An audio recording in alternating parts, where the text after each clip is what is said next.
Bonjour, au sommaire de cette nouvelle revue de presse, les successions internationales bientôt simplifiées, le patrimoine des retraités et Alain Juppé veut supprimer l'ISF s'il accède au pouvoir en 2017.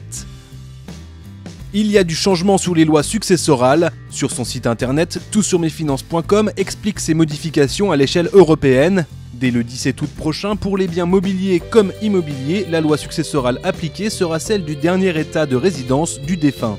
Jusqu'ici, les biens mobiliers étaient soumis aux règles du dernier pays de résidence, tandis que l'immobilier était régi par la loi du lieu de situation.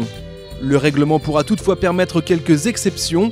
Si la loi appliquée dans le pays de décès est discriminante, par exemple, il sera possible de s'y soustraire. De même, chacun peut choisir la loi de son pays d'origine en l'indiquant dans son testament. Et comme le note lacroix.fr, ces règles s'appliqueront partout dans le monde. Le quotidien cite l'exemple d'un décès en Russie où l'ensemble de la succession sera soumis aux règles russes. 174 000 €, c'est le chiffre clé d'économiematin.fr et c'est le montant moyen du patrimoine d'un retraité en 2010. Le chiffre est issu d'un document publié par le Conseil d'orientation des retraites et il montre que les retraités sont 16% plus riches que les actifs. Rien de bien surprenant étant donné que le patrimoine se constitue tout au long de la carrière professionnelle.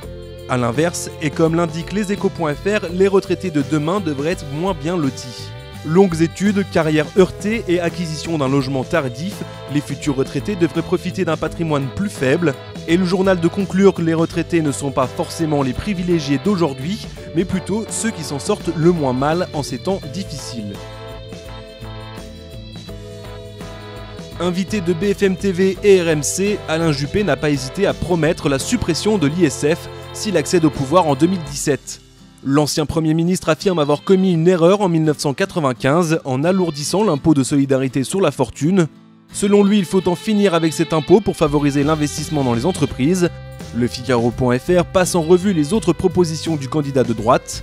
Alain Juppé, qui dit être homme de réforme, évoque notamment la suppression des 35 heures, le recul de l'âge de départ à la retraite à 65 ans et la suppression du tiers, voire de la moitié, des postes de fonctionnaires. Pas question en revanche pour le maire de Bordeaux de revenir sur le mariage pour tous.